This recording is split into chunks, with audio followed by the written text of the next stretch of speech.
Hi, and welcome to the inaugural episode of Movie Reviews with Jonathan. I'm your host, Jonathan, and today I'm going to tell you my top 10 films of 2012. It's award season, so I thought, why not now? Number 10, The Untouchables. It's a French film. It came into theaters around March of 2012. Got kind of a limited release and got a little wider release over the summer. I saw it over the summer. It was an amazing film. It's about this quadriplegic guy, and he hires a ex-con who basically his caretaker, and they form a relationship. And it's just an amazing story of ex-con turning his life around and ultimately becoming a good guy again. It's an amazing film, and if you haven't seen it, you should check it out. It's one I think you would really enjoy. I hear rumors that they're actually gonna do a remake for American audiences, so that should be something interesting to keep your eye on in the future. Okay, my number 9 film is a quirky romantic comedy called Ruby Sparks. It stars Zoe Kazan and Paul Dano, and Paul Dano he was in movies like The Girl Next Door and a few other films.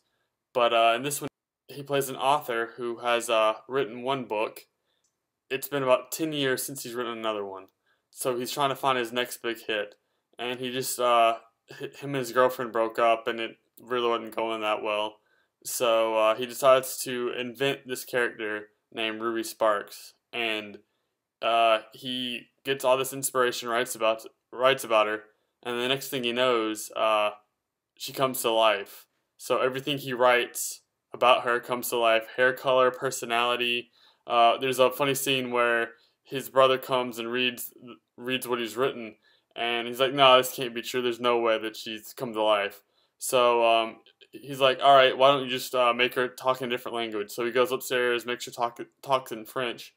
And next thing you know, she's fluent in French, has no idea what English is.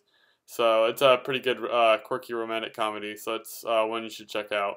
Number 8's been getting a lot of awards buzz. It's Silver Linings Playbook.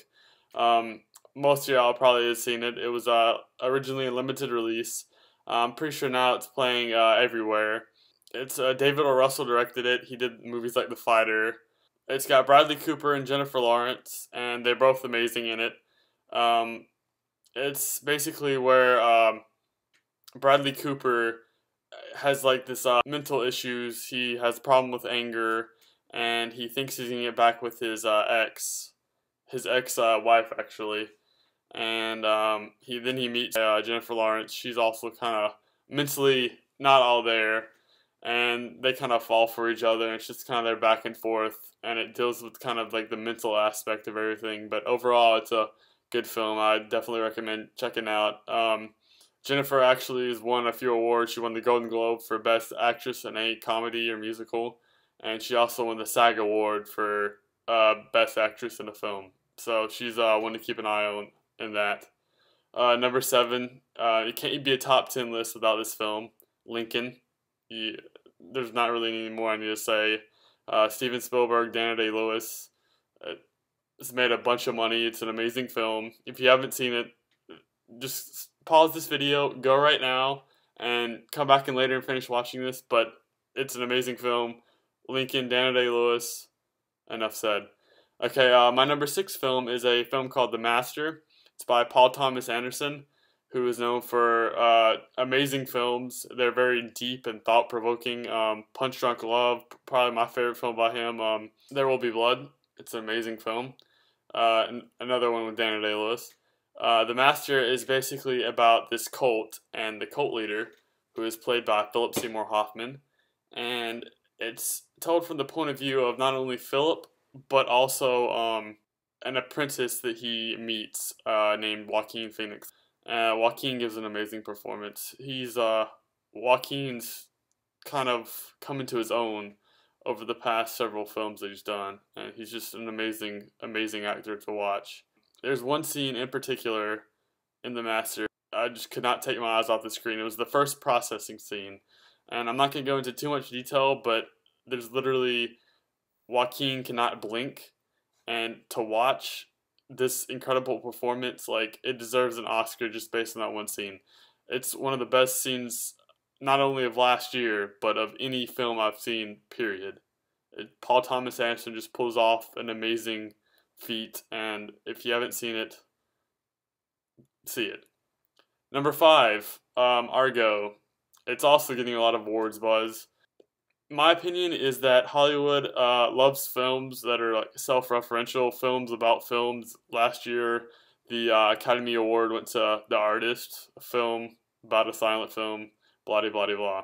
Anyways, Argo, it's about the Iranian conflict and how they send in a fake film crew, to get out these supposed Canadian film people who were actually working for the U.S.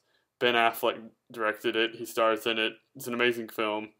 I don't think it should deserve the Best Picture award. That's safe for my number 1 pick, but still a great movie and one you should check out. Okay, my number 4 on my list is a film that I thought was amazing, and when it first came out, it was my number 1 of the year. But as time progressed, I changed my mind, and even though it was not a box office success, I still consider it an amazing film, and probably one of these directors' best films. And the movie is Cloud Atlas, directed by the Wachowski siblings. It tells the story of, it's like interweaving stories all connected together. It takes place from the 1800s all the way to the future, and basically the same characters are in each one of the different storylines. It's got Tom Hanks, Halle Berry, Hugo Weaving, and it's just a film that it's very deep. It's like really long. It's like almost 3 hours, probably over 3 hours. It takes a while to get in. It's, like I said, really long, and it takes a while to set up the story. But once it gets going, it's really good. And I had to see it a couple times because I didn't catch everything. Like, one of my main things that I love about films is rewatchability. If you can watch it more than once and then catch stuff, and like there's a main thought throughout the movie, or a string that holds each plot together, and once you realize what this is, it just unlocks a whole new possibility of what the film actually means, and a whole new way of looking at things. That is something to keep your eye on. If you like The Matrix, if you like the Wachowskis, they did Speed Racer, they did V for Vendetta. They've done a pretty good bit. I'm looking forward to seeing what they have in store next. And I'd say that Cloud Atlas did a pretty good job of adapting this book to a film. My next film is Moonrise Kingdom. Came out over the summer. Wes Anderson. You probably know him from movies like The Royal Tenenbaums and Rushmore. Bill Murray is in it, of course. He did an excellent job. The kids, it's basically about this Boy Scout who runs away and falls in love with this girl, and they run away together, and they're like on this little island, and it's got the classic sense of charm, you know. The boy is like all sure and confident, you know, with his newfound like first love and his only love, he thinks. And Bruce Willis is like plays a cop who like tries to track him down. Great like cinematography. It looks beautiful. All the water and like the trees and all the effects look amazing. Like camera movements, just everything about this film is awesome. Number 2 came out Christmas Day, and it's Django Unchained, Quentin Tarantino. You can't have a top 10 list without a film Quentin's done if he came out with a film that year. Stars Jamie Foxx, Christoph Waltz, and Django is a slave who gets freed by Christoph Waltz, who plays a bounty hunter, and he goes around catching bad guys. And Django was a slave to these two guys named the Brittle Brothers. Christoph wants to find them, take care of them. They go and do that, and then after that, they go and rescue his wife. It's pretty violent, a lot of language. I was actually pretty surprised at how much language there was, but it's a Quentin film, so you going in, you're kind of expecting it. But overall, it's a good film. Liked it a lot, and that's why it's my number 2. Alright, the moment you've all been waiting for. Here is my number 1 film. My number 1 film is a film that's been in the process for a little while. Her previous film, she won Best Picture, and she also is the first female to win Best Director. And yes, of course, I'm talking about Kathryn Bigelow in Zero Dark 30. There's been a lot of criticism of this film because of the way it portrays torture scenes, but personally, it's like the first 30 minutes, and I've seen much worse on TV. It's pretty much like waterboarding, and there's a few other scenes, but I didn't think it was that bad. I feel like the media is like twisting it into something that's not. But if you're kind of squeamish, then close your eyes for the first 15 minutes. Overall, though, it's an amazing film. There's also been a lot of complaints that it's too long, but it takes place over 10 years. And it takes place from September 11th, 2001 to May 2011, 10 years from the time that the trade towers fell to the time they captured and killed Osama bin Laden. So it takes you through the process of that whole entire experience. And the first probably hour and a half to 2 hours is them tracking him, finding intelligence of where he's at. They think he's here. No, okay, he's not there. Find somebody else to help you find where he is. And if you're like into politics and all that, you'll like this movie more than somebody who is more run and gun, just wants action. There's a lot of thought and there's a lot of talking in it, which might not be everyone's cup of tea, but if you sit through it, I think you will find that it's a great film.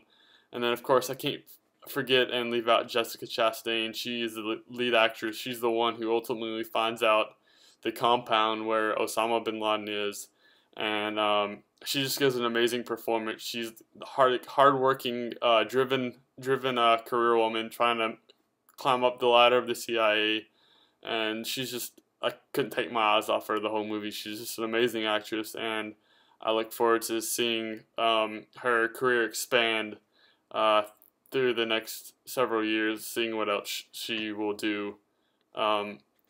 Overall, it was an amazing film and my number 1 film of the year. So there's my top 10 list. I hope you enjoyed my first episode. Please leave comments down in the comment box below. Rate, subscribe, let me know what you'd like to see me do in the future. For my next video, I plan to do a top 10 list of 2013. So please rate, subscribe, and like. Thanks.